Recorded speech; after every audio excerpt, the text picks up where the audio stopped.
then you get water on top of the gold you've laid, and it's just hell really. So it's not satisfying.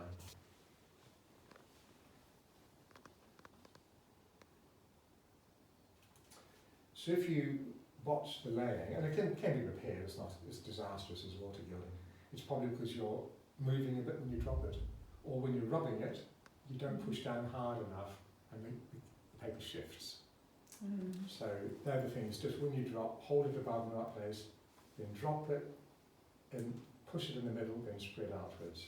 Simple. And keep a good firm hand on it while you're spreading out. They're the main things. So there's no great skill in laying the gold. The skill is really in preparing the panel and timing the size. Well, water gilding is a skill. Oh yeah, I mean, probably after a 5th or 6th board, you'll begin to get the knack of it.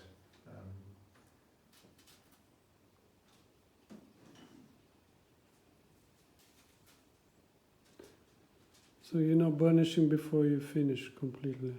If you try to polish with the brush too early, you'll actually abrade the gold, and you will go through the gold, and it will, basically you're scratching it. So that's another trick really, when it's ready to polish, and that varies, you see, depending on the day. You can't say after half an hour, it doesn't work like that. So you have to feel it. Yeah, you just experiment from the corner. You want a good clean brush as well, because the tiling might be right, but if you've got any detritus on your brush, then that's going to go onto the gold. So you want a dry brush and a clean brush.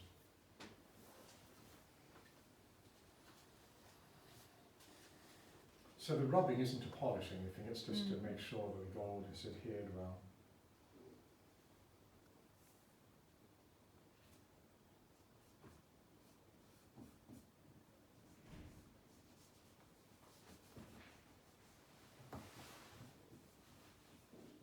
So in this way it's quicker to do this oil gilding than painting the background in a...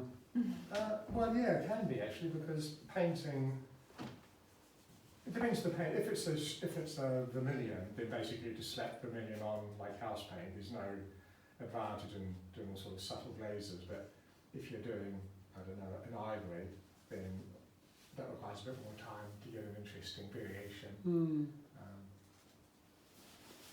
But I used to offer oil gilding on my price list for a cheaper option, but I've taken it off now. I just don't like the results, and it takes a bit longer than painting, I reckon. But I don't know, you're pretending it's something that isn't really. So this panel could be stuck outside.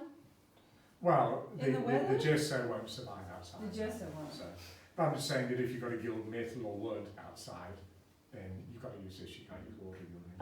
How about stone? Would you use this for if you were gilding stone? Yeah. You know, gravestones with letters often gilded. That's all done with oil gilding. You'd have to use loose gold leaf for that, so you've got to get into the crevices. Right. Not in a Church of England church, are they? You're not allowed gold letters in the Church of England church, are you? No. Why not? Why not? Someone might scrape it off again. No, it's, there are very detailed regulations of what you're allowed, but one of the reasons is that it's about allowing the gravestone to age. That actually the modern tendency to have like highly polished marble stones with gold lettering is that they remain pristine forever. Which actually in some way denies the process of grief, because we should move away from the newness of the grief. That when the gravestone ages, it's actually showing that we've transitioned and progressing away from that immediate aftermath of death.